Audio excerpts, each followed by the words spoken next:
Hello everyone. Tonight we're going to be working on a cake. It's a relatively simple cake. It's called depression cake and it's made up of small amounts of fairly low cost ingredients, and we're going to go from there. It's just going to make a small one. It's going to be a little 8x8 pan, and this is part one. Part two will be the good stuff, the icing. So here we go.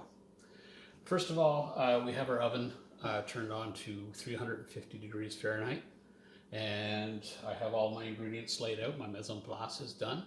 So right now I have 1.5 cups of flour. Okay, I have 1 cup of sugar. I have 1/4 cup of cocoa powder and a half teaspoon of salt and a teaspoon of baking soda. So those are our dry ingredients, and we're going to mix those together first. All right, so we're just going to take all that and put that in our mixing bowl. So the flour, the sugar, the cocoa, salt, and the baking soda. Okay, so I'm going to stir that up. I'm going to combine it, and you're just going to basically stir it until it all looks the same.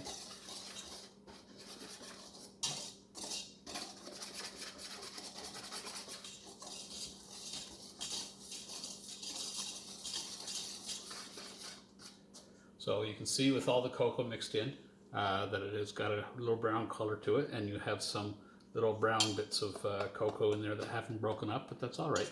Okay, that'll break up once we get the liquid in it. So that's our dry put together, and now we're going to move on to our liquids. Okay, so we have a cup of water, 1/3 cup of vegetable oil, and we have vinegar and vanilla. Tell you, my brain, just give me a second though. All right, so we need a teaspoon of vanilla, and we're just going to add that directly into our measure of water here because it's a large measure and it's got room for what I'm going to do with it. Okay, so we want 1 teaspoon of vanilla.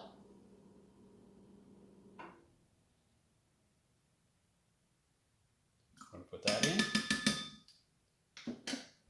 And then we're going to get a teaspoon of vinegar.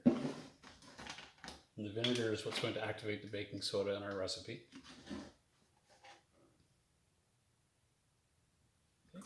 So a teaspoon of vanilla and a teaspoon of vinegar. And we're going to pour the oil in there. And we're going to combine that with our whisk.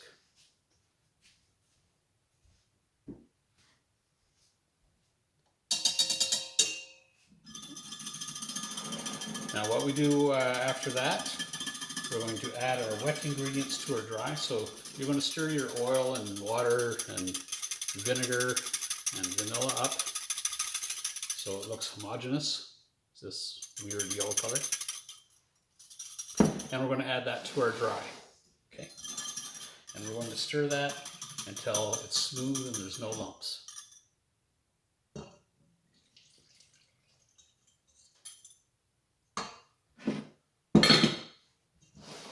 So you can see what I'm doing there. Good.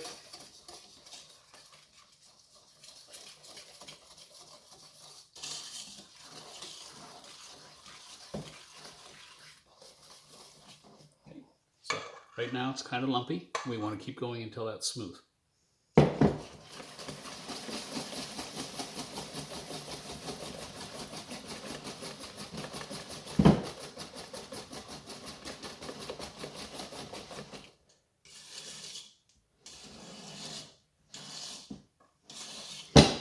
Scraping the sides to make sure that we get all of our ingredients up off and into the mix.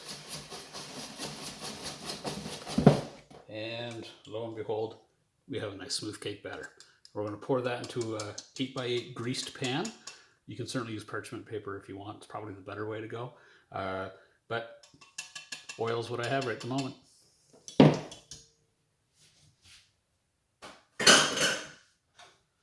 So here's our 8x8 pan, and it's already greased. Okay, I don't know if you can see that. Yeah, you can see it, I think. All right, so we're going to get a rubber spatula. We're going to spoon that in, and we're going to put that in the oven for 30 to 35 minutes. And when that's ready, I'll be back. Okay, I'll go get the spoon, and we'll get that into the pan.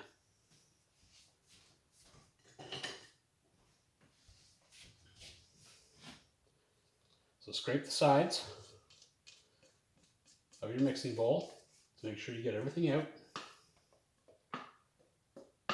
And it should pour. It's not like a brownie mix that you have to get in there and then flatten out. This one will pour quite nicely because it is a cake mix.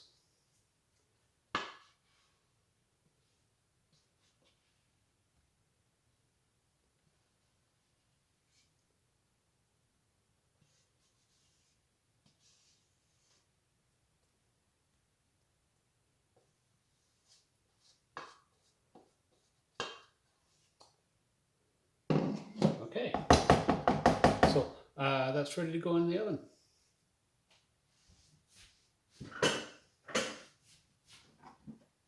Let's see if I can put you over on the oven here without totally destroying this thing. There's my oven over there. I don't think it's going to work, but we'll see. Oh, look at that. All right.